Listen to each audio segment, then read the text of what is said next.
Hello everyone, कैसे हैं आप सभी। आशा है अच्छे होंगे और 2 क्लासेस आपने पूरी देख ली होंगी। गुड इवनिंग सभी को। और आइए आज एक नई क्लास स्टार्ट करते हैं। क्लास फिर वही 15-20-25 मिनट की रहने वाली है, छोटी सी क्लास है। कुछ नई चीज़ें नई बातें सीखते हैं, लेकिन उसके पहले जो पढ़ाई का पहला नियम है कि जो अपन ने पढ़ा है उसका एक क्विक रिवीजन करते हैं और कुछ हम आपसे क्वेश्चन पूछते हैं, आप उनके जवाब दीजिएगा। नहीं आए तो ये देख लीजिएगा आपने कितना पढ़ा है। कल हमने जैसे पढ़ाया था कोशिका की खोज किसने की, तो रॉबर्ट हुक ने की। जीवित कोशिका की खोज किसने की, तो ल्यूविन हुक ने की। इसके बाद हमने सूक्ष्मदर्शियों की खोज बताई थी, तो आपको पता होंगे, जिनको याद नहीं है वो लिख के याद कर लीजिए। इसके बाद आपसे चर्चा हुई थी कि जो सबसे बड़ी कोशिका है वो शुतुरमुर्ग के अंडे की होती है, जो सबसे छोटी कोशिका है वो आप बताएंगे किसकी होती है।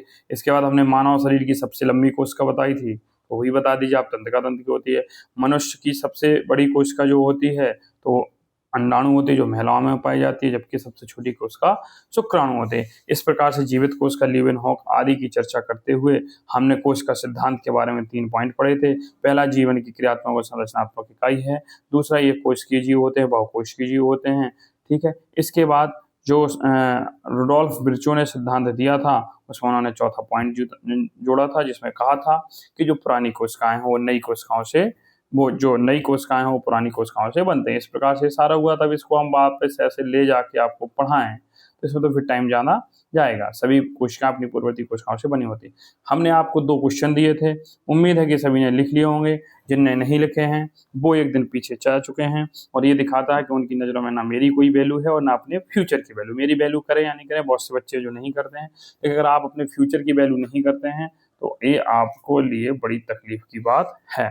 आपको अपने फ्यूचर की वैल्यू करनी होगी और क्वेश्चन लिखने होंगे। कल एक बच्चे ने दोनों आंसर लिख के भेजे थे।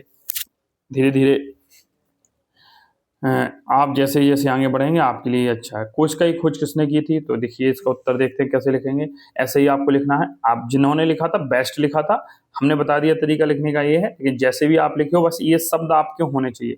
कोशिका की खोज सर्वप्रथम अंग्रेज वैज्ञानिक रॉबर्ट हुक ने 1665 में की थी।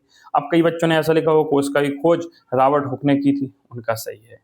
ये पूरा डिटेल है भाई साहब, इतना नहीं लिखना है। आप अपना स्तर देखिए और आप जो उत्तर लिखते हो हमको भेजते हैं, और ठीक है उनमें कुछ चीजें ऐड ऑन करना हो तो ठीक है। अब आप लिखो गुरुजी हमने तो लिखा है कोशिका की खोज रॉबर्ट हुक ने की थी, हमने सर्वप्रथम नहीं लिखा, का गलत हो गया। अरे नहीं हुआ रे पगला गलत। हमने अंग्रेज वैज्ञानिक नहीं लिखा, क्या गलत हो गया? नहीं हुआ गलत। हमने 1665 नहीं लिखा, क्या गलत हो गया? नहीं हो गया। आपने अगर इतना लिखा है कि कोशिका की खोज रॉबर्ट हुक ने की थी तो सही है। अगर आप इतना लिख दोगे तो ये डिटेल जानकारी दिखाता है, ये दिखाता है कि बच्चे को पूरा ज्ञान है। कैसे की थी इसको सब हेडिंग बना दोगे, यूपीएससी वगैरह बना देते हैं तो अच्छी बात है। नहीं बनाओगे तब भी इसके आगे पैराग्राफ चेंज करके लिखना। अगर तुम इतना नहीं भी लिखोगे इतना, तो यहाँ से लिखना उन्होंने खुद के बनाए गए एक साधारण सूक्ष्मदर्शी माइक्रोस्कोप से कॉर्क की एक पतली काट का अवलोकन किया। जो हमने बताया था कॉर्क की एक पतली काट का अवलोकन किया। जो कॉर्क थी वो पेड़ की छाल का एक हिस्सा थी। रॉबर्ट हुक ने देखा इसमें मधुमक्खी के छत्ते जैसे छोटे छोटे डिब्बे या कोष्ठक बने हुए हैं। इन छोटे छोटे कमरों को ही उन्होंने सेल का नाम दिया। यही हमने बताया था, नोट लगा के नीचे ये लिख दिया तो समझ लो कि रॉबर्ट हुक ने जिन कोशिकाओं को देखा वे वास्तव में मृत कोशिकाएं थी, और जीवित कोशिका के बाद की खोज बाद में ल्यूवेनहॉक। यदि आप इतना लिख देते हैं, अच्छा इस वजह से कई लोगों ने मधुमक्खी छत्ते जैसा चीजें नहीं लिखी होंगी, कोई तकलीफ नहीं। अगर इतना जितना हमने लिखा है इसका आप 80% भी लिख देते हैं तो ये मान के चलिए कि आपका 5 नंबर का क्वेश्चन है वो 5 नंबर देगा, कहीं काटेगा नहीं, क्योंकि आपने सब लिखा है। जीवन को कोशिका की जीवन संरचनात्मक ओहो ये देखिए कल गलत था, मैंने टाइपिंग फिर नहीं सुधार पाया, माफी चाहते बेटा। यहाँ क्रियात्मक सही लिखा है। ये देखो टाइपिंग मिस्टेक का ही सबसे बड़ा इशू है। पहली बात तो मोबाइल से मुझे खुद टाइप करना पड़ा। तो चीज़ें क्या है, बुक रखी है उसे लिखते समय तो टाइपिंग में मिस्टेक हो जाती है, और कुछ टाइपिंग हम बोल के करते हैं, इतने तो उंगली दर्द देने लगती है। कंप्यूटर पे तो हम कर ही नहीं पाते, अभी काम सीख रहे हैं कंप्यूटर। आप में से अगर किसी को कंप्यूटर आता है तो मुझे कोचिंग दे दो। मुझे जो चीज़ नहीं आती मैं उसको सीख लेता हूँ। कंप्यूटर नहीं आता मैं सीख लूँगा, बहुत जल्दी कंप्यूटर में एक्सपर्ट होने वाला हूँ। विद इन 1 मंथ या 2 मंथ काफ़ी चीज़ें मैंने सीख ली। जितना मुझे ज़रूरत है उतना, एक्सपर्ट का मतलब ये नहीं हैकर बन जाऊँगा, हाँ, लेकिन जितना मुझे क्लास पढ़ाने के लिए, अपने बच्चों को पढ़ाने के लिए ज़रूरी है उतने में एक्सपर्ट हो जाऊँगा। वीडियो कैसे अपलोड करना है, एडिटिंग कैसे करनी है, कहाँ क्या जोड़ना है, पीडीएफ क्रिएट कैसे करना है, जल्दी जल्दी हिंदी इंग्लिश टाइपिंग कैसे करना है, वो हम विद इन 1 या 2 मंथ में कंप्लीट कर लेंगे, जुलाई तक। हाँ, चलिए, तो संरचनात्मक इकाई क्या कहा जाता है? स्ट्रक्चरल यूनिट जो होता है, जिस प्रकार से एक इमारत ईंटों से बनी होती है, उसी प्रकार से सजीवों, पेड़, पौधे और जीव जंतु का शरीर छोटी-छोटी कोशिकाओं से मिलकर बना होता है। यह शरीर को एक निश्चित आकार और ढांचा प्रदान करता है। जब निश्चित आकार और ढांचा दिया तो वो संरचनात्मक इकाई, जैसे ये फ़ोन है, ठीक है? देखिए, इसको ये जो है इसकी बॉडी एक निश्चित आकार है कि नहीं? यहाँ निश्चित आकार है, ये देखो इसमें निश्चित आकार दिख रहा होगा। ठीक है, तो ये निश्चित एक आकार है, आपका एक निश्चित आकार है, जैसे ये सेफ है, ये है। ये बताओ, अब ये कोई नहीं कहते हैं सर्कल है, सर्कल नहीं है, ये स्फीयर है, क्योंकि स्फीयर ठोस होता है, तो इसका एक निश्चित आकार, जो निश्चित आकार होता है वो स्ट्रक्चर तो ही होता है। तो संरचनात्मक इकाई क्यों है? क्योंकि भैया ये हमारे शरीर की बेसिक्स है। अगर सेल ही नहीं होगी, तो जब सेल नहीं होगा, तो हमने कल बताया था, सेल से ऊतक बनते हैं, और ऊतक से टिश्यू, टिश्यू से फिर क्या बनता है? हमारा पार्ट्स ऑफ बॉडी, मतलब अंग बनते हैं शरीर के, जैसे अंगूठा बना, फिर अंगूठे, अब अंगूठे उंगली बना, हाथ, पूरा हाथ बन गया, नाक बन गई, कान बन गई, ये पूरा अंग तंत्र हो गया, हाथ तंत्र। ठीक है, इस प्रकार से अंग, फिर अंग के बाद अंग तंत्र, अंग तंत्र से शरीर मिल जाता है। क्रियात्मक इकाई क्या? अब इसमें लिखना तो है, जीवन को जीवित बनाए रखने के लिए जितने भी आवश्यक कार्य होते हैं, जैसे श्वसन, पोषण, उत्सर्जन, जनन, वे सभी एक अकेली कोशिका के स्तर पर भी संपन्न होते हैं। बहुकोश के जीवों में भी विशिष्ट प्रकार की कार्य विशिष्ट कोशिकाओं के समूह द्वारा किए जाते हैं। यस, बिल्कुल, आपको लग रहा है कि आपका जो पाचन तंत्र होता है पूरा पाचन तंत्र होता, नहीं, उसमें सेल्स होते हैं। कैसे पाचन होता है, ये जब पाचन पढ़ाएंगे तब बता देंगे, या आज के टॉपिक में आधी चीजें तो आपको समझ में आ जाएंगी, कैसे पाचन होता है, कैसे क्या होता है। तो बहुकोश के जीवों में भी विशिष्ट कार्य विशिष्ट कोशिकाओं के समूह द्वारा किए जाते हैं, इसलिए कोशिका को जीवन की संरचनात्मक क्रियात्मक इकाई कहते हैं। ये कल का जो क्वेश्चन दिया था उसके हमने दोनों आंसर लिखवा दिए। आशा है कि आपको समझ में आए होंगे, उम्मीद है कि आप लोगों ने उत्तर लिखे होंगे, और जिन्होंने उत्तर लिखे हैं, हल्की फुल्की चीज़ें जो ऐड ऑन करना हो कर लीजिए। बकाया मैं तो बता नहीं सकता, क्योंकि रिस्पॉन्स में किसी ने भी उत्तर लिख के नहीं भेजा, ये दिखाता है कि आप सिंसियर नहीं हो। मैं आज पुनः एक बार कह रहा हूँ बच्चा, कि क्लास डेली देख रहे हो, उत्तर देखो, याद करो। रिस्पॉन्स हम खोल देते हैं क्लास के बाद, उसमें ये बताओ कि क्लास कैसी लगी है, कमेंट बॉक्स में बताना है, ठीक है, वहाँ बताना है। 2 मिनट मेरे लिए दे दिया करो यार, कमेंट बॉक्स में लिख दिया करो, मुझे अच्छा लगता है, और रिस्पॉन्स में अपना उत्तर और क्लास कैसी लगी, तो एक प्रेरणा मिलती है। आपको अगर क्लास अच्छी लगी तो बताइए, कोई सुझाव हो तो बताइए, भाषा में कहीं दिक्कत हो, जब आप बताएंगे तभी सुधार होगा। चलिए आज क्लास 2 स्टार्ट करते हैं। कोशिका 2 प्रकार की होती हैं। अब हम कुछ सेल्स पढ़ रहे हैं, तो देखिए अभी आपको कुछ चीज़ें, मतलब आपको लगेगा यार गुरुजी ये काहे नहीं बता रहे हैं। गुरुजी बताएंगे, बस आप इंतजार करना। 4-5 क्लास में मैंने कहा था सेल्स, जिस दिन सेल खत्म हो जाएगी उस दिन आपको समझ में आएगा, हाँ हाँ ये चीज़ें होती हैं। तो अभी थोड़ा जो क्यूरियोसिटी होती है वो हर बच्चे के मन में आती है, नहीं सर जी हमने ये सुना था, अभी क्यों नहीं बताए। तो थोड़ा हम चीज़ों को सिस्टमेटिक लेके चलेंगे, तो हल्का सा धैर्य रखना बनता है। एक दिन में सब नहीं पढ़ा देंगे, आप पढ़ा भी देंगे तो आप याद नहीं कर पाएंगे। कोशिका 2 प्रकार की होती है, पहली जंतु कोशिका, ठीक है, और दूसरी पादप कोशिका। चलिए देखिए ये तो खेला हो गया है इसमें से। चलिए अब आपको यहाँ हम सेल दिखा रहे हैं, ये खेला इसी की वजह से हुआ है। ये आपकी देखिए भैया कौन सी है, ये प्लांट सेल है। गुरुजी इसमें क्या क्या है, देखो प्लांट सेल है, आपको सिर्फ इसको ऐसे ही इसका डायग्राम आपकी किताब में बना होगा। अगर बना हो तो सिर्फ आपको पादप कोशिका लिखा उसके सामने इस चित्र को बना लेना है, नहीं बना हो तो स्क्रीनशॉट ले सकते हैं हम, ठीक है। अब इसमें देखो हरित लवक दिख रहा है, केंद्रक दिख रहा है, गोल्जी उपकरण दिख रहा है, केंद्रीय झिल्ली दिख रहा है, प्लाज्मा झिल्ली दिख रहा है, बाह्य कोशिका दिख रही, कोशिका भित्ति दिख रही, माइटोकांड्रिया दिख रहा है, राइबोसोम दिख रहा है, हरित लवर क्लोरोप्लास्ट दिख रहा है, कोशिका द्रव्य दिख रहा है, चिकनी अंतःद्रव्यी जालिका दिख रही है, लाइसोसोम दिख रहा है, और खुरदरी अंतःप्रद्रव्य जालिका दिख रही है। ये इतनी चीजें दिख रही हैं। अब गुरुजी ये सब बताएंगे, एक एक चीज का बढ़िया से डिस्कशन होगा कि आपके अंतःप्रद्रव्य जालिका क्या होती है, ईआर कहते हैं, केंद्रीय झिल्ली क्या होती है, गोल्जी उपकरण का क्या काम होता है, हरित लवक क्या होता है, फल कैसे पकते हैं, जब फल पक जाता है तो कौन सा लवक होता है, जब हरा होता है तो कौन सा लवक होता है, कई फलों में रंग क्यों नहीं होता, प्लाज्मा झिल्ली का क्या काम होता है, बाह्य कोशिका क्या होती है, कोशिका भित्ति क्या होती है, माइटोकांड्रिया क्या होता है, राइबोसोम क्या होता है, ये सारे एक एक टॉपिक पे विश्लेषण होगा। और आपको बता दें कि आज का जो टॉपिक है वो माइटोकांड्रिया है, और 20 मिनट उसी पे चलना है। मतलब आपको इतना माइटोकांड्रिया पढ़ा दिया जाएगा कि आप खत्म है, एक्सट्रीम लेवल है। उसके बाद आप किसी भी एग्जाम को फोड़ सकते हैं। 9 तो छोटी सी बात हो गई, चीजें किताब से ही फोटो निकाली गई है, उससे कोई दिक्कत नहीं। ये जंतु कोशिका होती है, ठीक है, तो प्लांट सेल थी।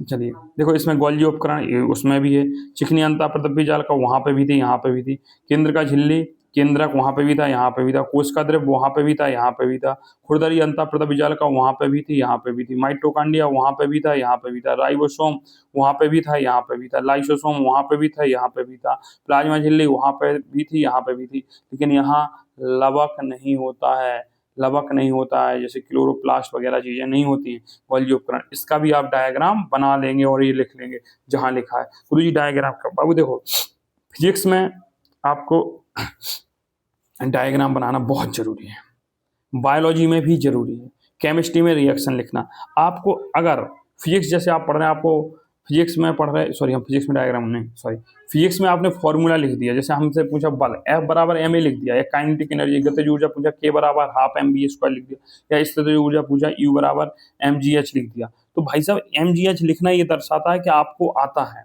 ऐसे ही बायोलॉजी में अगर आपको नहीं आता, आपको ये पूरा चित्र आता आया कि जंतु कोशिका के बारे में लिखिए, आपने कोशिका का चित्र बना दिया बाकायदा इसको, तो समझ लीजिए कि एग्जामिनर समझ जाएगा बच्चा होशियार है और आपको मार्क्स दे देगा। तो इसलिए बायोलॉजी में डायग्राम बनाना नहीं बनेंगे, 3-4 बार ट्राई करना है, 4 बार ट्राई करना, 5 बार करना, बन जाएगा, स्क्रीनशॉट ले लेना। चलिए आगे सारी चीज़ें पढ़ाएंगे, देखो अध्याय 7 में देखिए सारी चीज़ें पढ़ाएंगे क्या है। चलिए अब हम माइटोकॉन्ड्रिया पढ़ते हैं, जो हमको आज हमारा जो टॉपिक है माइटोकॉन्ड्रिया लिखा होगा, कहीं माइट्रो लिखा होगा, कोई शब्दों में दिक्कत नहीं है भैया, माइटोकॉन्ड्रिया पुस्तक में लिखा है, कहीं ट्रो लिखा होता है तो माइटोकॉन्ड्रिया ही पढ़ना, हम कहीं माइट्रो लिखे हैं, कहीं माइटोकॉन्ड्रिया। माइटोकॉन्ड्रिया कोशिका का बिजली घर है, तो पहला पॉइंट तो यहाँ से मिल गया, पावर हाउस ऑफ सेल, कोशिका का बिजली घर किसे कहते हैं, माइटोकॉन्ड्रिया को कहते हैं। तो एक क्वेश्चन यहीं से तैयार हो गया कि पावर हाउस ऑफ सेल, बिजली घर किसे कहते हैं, माइटोकॉन्ड्रिया। माइटोकॉन्ड्रिया दोहरी झिल्ली से बनी हुई होती है। गुरुजी ये दोहरी झिल्ली क्या होती है, कोई दिक्कत नहीं, अभी आप रट लीजिए, मास्टर को रटने के लिए कह रहा है, अरे रटने का मतलब बाबू 2-3 दिन धैर्य रखो, दोहरी झिल्ली, एक हरी झिल्ली, झिल्ली सारी चीजें समझ में आ जाएंगी, अभी 2 दिन के लिए इसको रट्टा मार लो, रटना नहीं पड़ेगा, ये आपको समझ में आ रहा हो। तो पहले कोशिका का बिजली घर माइटोकॉन्ड्रिया को जो क्वेश्चन चैनल पे थे बनाए उनको भी बना लीजिएगा, देते हैं। बाहरी झिल्ली छिद्रित होती है, छिद्रित क्या होती है भाई, हल्के हल्के छेद होते हैं। भीतरी झिल्ली बहुत अधिक बलित होती है, बलित का मतलब घुमावदार होती है, ठीक है। ये वलय एटीपी वाली रासायनिक क्रियाओं के क्षेत्र को बड़ा बनाते हैं। एटीपी की रासायनिक क्रियाएं होती हैं, एटीपी का गुरुजी फुल फॉर्म क्या होता है तो लिखो, एटीपी का फुल फॉर्म लिखा है एडोनिसिन ट्राइफॉस्फेट, तो अलग से स्टार बना के लिखोगे, एटीपी का फुल फॉर्म एडिनोसिन ट्राइफॉस्फेट, और इसको याद कर लोगे, जो याद नहीं किया कान पे आंखों ही मारेंगे निकल के मोबाइल से, गदार सब पढ़ाई पे ध्यान दो, ये सब व्हाट्सएप पे खचड़ी करने जाता हो तुम सब।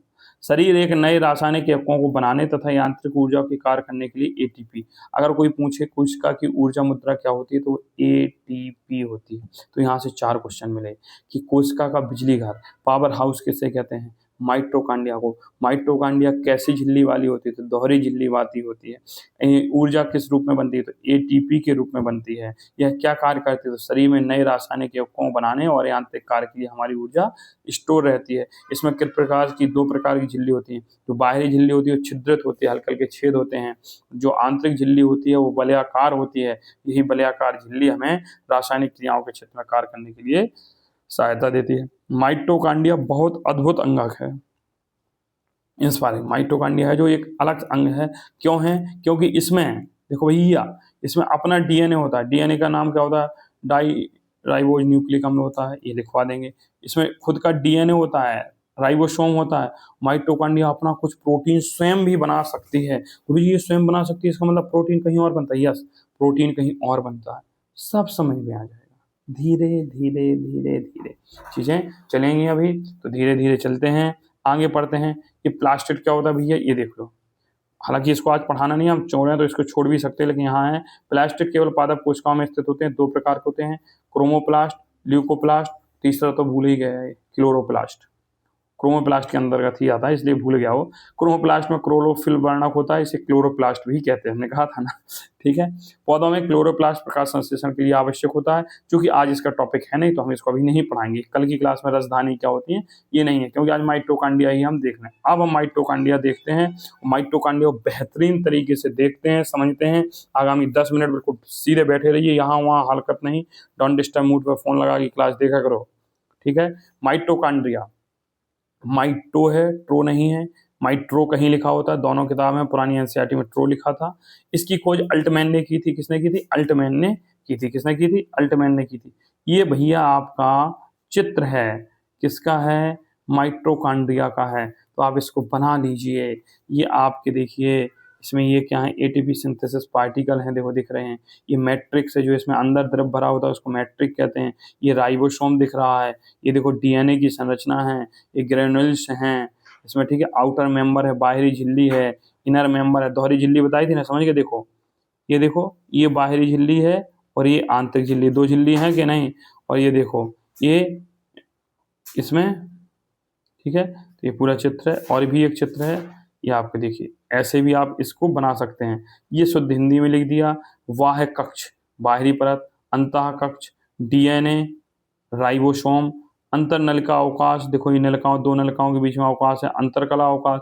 अब कई पूछेंगे सर जी कौन सा चित्र बनाना है, तो ये भी चित्र बनाना है। ये आपकी माइटोकॉन्ड्रिया अनुलंब काट है, खड़ी हुई काट है, ये पड़ी हुई काट है। देखो दूसरी काट है इसकी, एक देखो F1 कण होता है, इसका आधार, वृंत, सिर, ये सारे होते हैं। आपकी पुस्तक से ही नहीं है, बाहर से लिए गए हैं।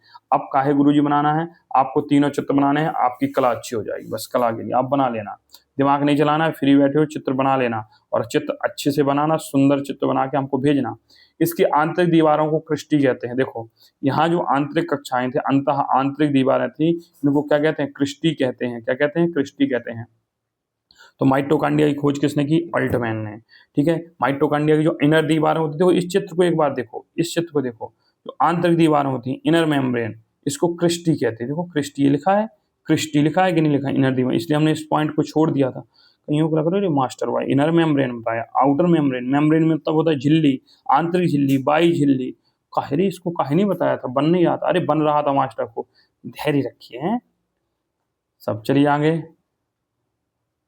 माइटोकॉन्ड्रिया कोशिका का बिजली घर है, अर्थात पावर हाउस ऑफ सेल है। ऊपर किताब में पढ़ाया, वहां से नहीं लिखना था, यहाँ क्यों है। अब देखिए क्वेश्चन यही बनता है, आपने रट लिया, अब हमें रटाना होता तो रट लिया कि mitochondria powerhouse of cell है। क्यों है? क्वेश्चन आगे, क्यों माइटोकॉन्ड्रिया को हम कोशिका का बिजली घर कहते हैं, पावर हाउस ऑफ सेल कहते हैं, क्यों कहते हैं? उसका कारण देखिए, क्योंकि यहाँ पर सभी खाद्य पदार्थों, कार्बोहाइड्रेट, वसा एवं प्रोटीन का ऑक्सीकरण होता है, जिससे ऊर्जा उत्पन्न होती है। ऐसे नहीं कहते भैया ऑक्सीकरण होता है, ऊर्जा यहीं बनती है, इसलिए इसको क्या कहते हैं? पावर हाउस ऑफ सेल कहते हैं। तो क्यों पता होना चाहिए, क्यों? क्योंकि यहाँ सभी खाद्य पदार्थ।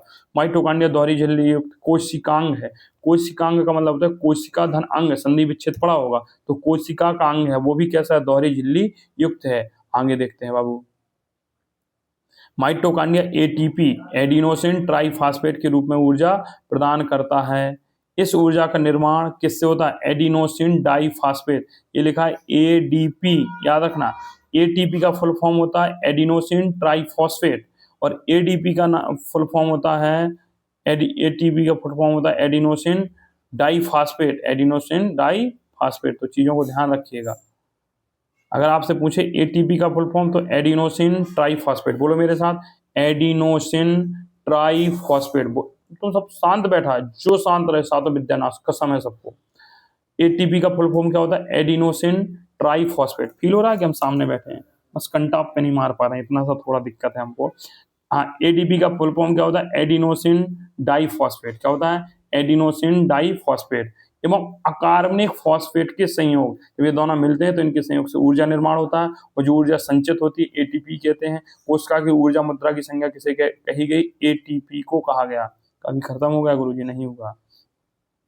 एटीपी कोशिका की ऊर्जा। अब ऊर्जा कैसे बनती है इसको समझिए भैया। आज बायोलॉजी थी, चित्रों की भरमार गुरुजी, यह सारे चित्र बनाए कैसे होता है प्रोसेस। देखो ये माइटोकॉन्ड्रिया है, ये चित्र है, इसमें अंदर की कोई चीजें नहीं दिखाएंगे, ठीक है? दिखाएंगे नहीं दिखाएंगे। हमने कहा कि जो ऊर्जा होती है एटीपी होती है। एटीपी क्या करेगी? एटीपी से क्या होगा? जैव रासायनिक संश्लेषण का कार्य होगा, पुनः एडीपी में बदल जाएगा और माइटोकॉन्ड्रिया में चला जाएगा। यहाँ से जल निकलेगा, कार्बन डाइऑक्साइड निकलेगा, श्वसन होगा, ठीक है, उपापचयी पदार्थ निकलेंगे माइटोकॉन्ड्रिया।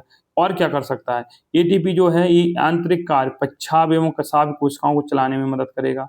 जो परिवहन का काम होगा, परासरण का काम होगा, वहां पे ऊर्जा देगा, और ये फाइनली आएगी। तो माइटोकॉन्ड्रिया में एडीपी एटीपी के परिवर्तन द्वारा ऊर्जा का स्थानांतरण आपको बता दिया कैसे एडीपी एटीपी के रूप में परिवर्तित होती है।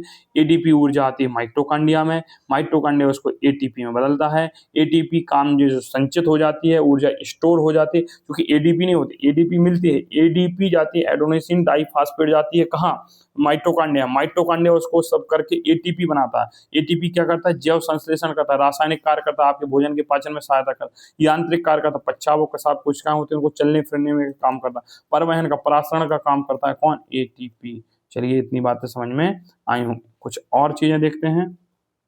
माइटोकॉन्ड्रिया बहुत अद्भुत अंगक है क्योंकि इसमें अपना डीएनए तथा राइबोसोम होता है, लिखवा चुके हैं। माइटोकॉन्ड्रिया अपना कुछ प्रोटीन स्वयं बनाते हैं, ये लिखवा चुके हैं। माइटोकॉन्ड्रिया में गोलाकार डीएनए, ये देखिए जो पॉइंट नहीं, कुछ पॉइंट देखो रिपीट होते हैं, तो रिपीट का मतलब ये नहीं कि आप 2 बार लिखें, 2 बार लिख सकते हैं, नहीं लिख सकते।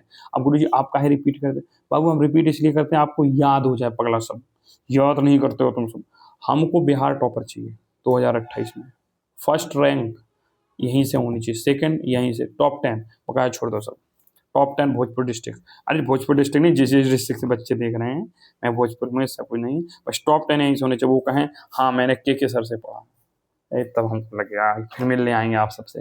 माइटोकॉन्ड्रिया अपना कुछ प्रोटीन स्वयं बनाते हैं। माइटोकॉन्ड्रिया में गोलाकार डीएनए 70S राइबोसोम पाया जाता है। तो पूछेगा माइटोकॉन्ड्रिया में कैसा डीएनए पाया जाता है, तो गोलाकार डीएनए होता है। कैसे राइबोसोम होता है, 70S। गुरुजी और भी राइबोसोम होते हैं, 50S 60S, काफी राइबोसोम 80S भी होते हैं, जो कि प्रोकैरियोटिक कोशिकाओं के लक्षण। अरे गुरुजी कोशिकाएं भी होती हैं, हाँ यूकैरियोटिक प्रोकैरियोटिक 2 टाइप की कोशिकाएं होती है, तुमको पढ़ाई जाएंगी, परेशान नहीं होना। माइटोकॉन्ड्रिया का रासायनिक संगठन पढ़ लीजिए, आज की क्लास का अंतिम टॉपिक माइटोकॉन्ड्रिया में कैसे बनी होती है। तो माइटोकॉन्ड्रिया में देखो जो होता है प्रोटीन 65.70%, और इसके बाद इसमें फास्फोलिपिड 2.5%, आरएनए 0.5% और डीएनए कुछ मात्रा में पाया जाता है। आज की क्लास आशा है कुछ समझ में आई होगी। हाँ थोड़ी क्लास डिफिकल्ट थी, इसलिए क्लास भी आज हमने छोटी रखी। इस क्लास को आप कम से कम 2 बार देखिए, तब समझ में आएगी, क्योंकि आपको जो माइटोकॉन्ड्रिया है वो तो समझ में आएगा, लेकिन जो चित्र है ना उनमें तकलीफ होगी। कोई दिक्कत नहीं बाबू, पहली बार है ना, तकलीफ धीरे धीरे हल्का सा इंजेक्शन लगाया, इसलिए आज हमने सिर्फ माइटोकॉन्ड्रिया पढ़ा है। हम सोचते तो लाइबोसोम, राइबोसोम, ईआर, फलाना ढिमका सब रख देते, एक क्लास बना देते। ना ना ना ना, एक पढ़ाया समझ में आया। क्लास को 2 बार देख लीजिएगा, अच्छे से रिवीजन कर लीजिएगा, इनके क्वेश्चन संडे में आ ही जाएंगे आपको कल। ठीक है, बाय बाय, मिलते हैं पुनः कल अगली क्लास में। फिर अगले हफ्ते से तो शुक्रवार के बाद मिलना मुश्किल होगा, क्योंकि सोमवार से शुक्रवार होगा। Bye, take care, good night. आशा है कि आप सभी क्लास को देख के, क्लास को लिख के, याद करके ही सोएंगे, आप अच्छे बच्चे होने का परिचय देंगे। ठीक है, मिलते हैं, धन्यवाद।